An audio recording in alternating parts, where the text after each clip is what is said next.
আলহামদুলিল্লাহ আলহামদুলিল্লাহি রাব্বিল আলামিন ওয়াসসালাতু ওয়াসসালামু আলা রাসূলিল কারীম আম্মা বাদ ফাআউযু বিল্লাহি মিনাশ শাইতানির রাজিম বিসমিল্লাহির রহমানির রহিম। সম্মানিত সভাপতি মহোদয়, প্রিয় শিক্ষকবৃন্দ, আমার প্রিয় ভাই ও বোনেরা, সবাইকে জানাই আমার সালাম। আসসালামু আলাইকুম ওয়া রাহমাতুল্লাহি ওয়া বারাকাতুহু। আজ আমি ইসলামের নারী অধিকার বিষয়ে সংক্ষেপে কিছু আলোচনা করতে চাই। ইসলাম আগমনের পূর্বে নারী জাতি ছিল অবহেলিত ও নির্যাতিত। শিশুকন্যার জন্ম নিলে তাকে জীবিত কবর দেওয়া হতো। নারীকে দাসী, জন্তু, পাপের মূল বলে মনে করা হতো। ঠিক সেই অমানবিক সময়ে প্রিয় নবী হযরত মুহাম্মদ সাল্লাল্লাহু আলাইহি ওয়াসাল্লাম মানব জাতির মুক্তির বার্তা নিয়ে আগমন করেন। কোরআনে মহান আল্লাহ তাআলা সূরা আন-নিসা আয়াত নং 1 ঘোষণা করেন, ইয়া আইয়ুহান নাসু তাকু রাব্বাকুমুল্লাযী খালাকাকুম মিন নাফসিন ওয়াহিদা।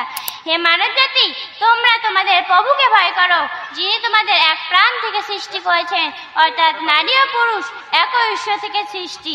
ইসলাম নারীকে মা, বোন, স্ত্রী ও কন্যা হিসেবে পূর্ণ সম্মান ও অধিকার দিয়েছে।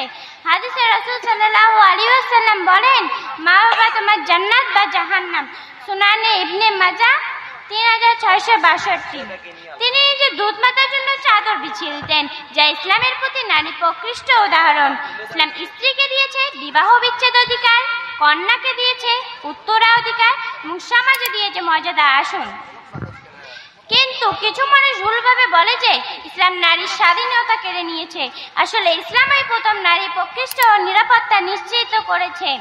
যেমন সূর্যের আলো ঢাকতে চামচিকেরা পারে না, তেমনি কেউ ইসলামের সত্য লুকাতে পারবে না।